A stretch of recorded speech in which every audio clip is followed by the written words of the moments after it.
शरद पवार यांच्या राष्ट्रवादी काँग्रेस पक्षाचे नेते आणि मागील 2 निवडणुकीमध्ये सत्ताधारी पक्षाला घाम फोडणारे अशोक भाऊ जगदाळे यांनी राष्ट्रवादी काँग्रेसची तुतारी बाजूला ठेवून काँग्रेसचा पंजा जवळ केला आहे। स्थानिक स्वराज्य संस्थेच्या निवडणुकीतच नळदुर्ग येथील अशोक भाऊ जगदाळे यांनी राष्ट्रीय काँग्रेस पक्षात प्रवेश केला आहे।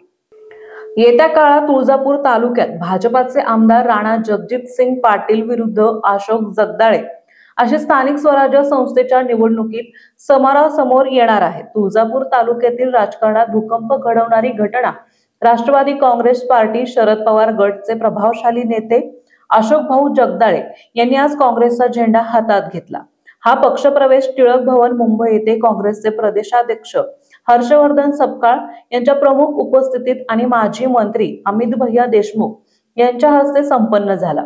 जगदाळे यांच्यासोबत मोठा कार्यकर्ता वर्ग काँग्रेसमध्ये दाखल झाला असून त्यात नळदुर्ग नगर परिषदेचे माजी नगराध्यक्ष नितीन कासार, माजी उपनगराध्यक्ष शरीफ मुन्नाबाई शेख, माजी नगरसेवक अमृतभाई पुदाले, माजी नगरसेविका सुमनताई जाधव, विकास सोसायटीचे chairman Sanjay Bedge, vice chairman Tajuddin Sayyad तसेच रुकनुद्दीन शेख, आलिम शेख, अमोल सुरवसे, दत्ता राठोड, नवलकुमार जाधव यांचा समावेश आहे। या घडामोडीमुळे तुळजापूर तालुक्यात आणि नळदुर्ग शहरातील काँग्रेस पक्षाला नवचैतन्य मिळालं आहे। प्रतिनिधी सतीश राठोड, नळदुर्ग।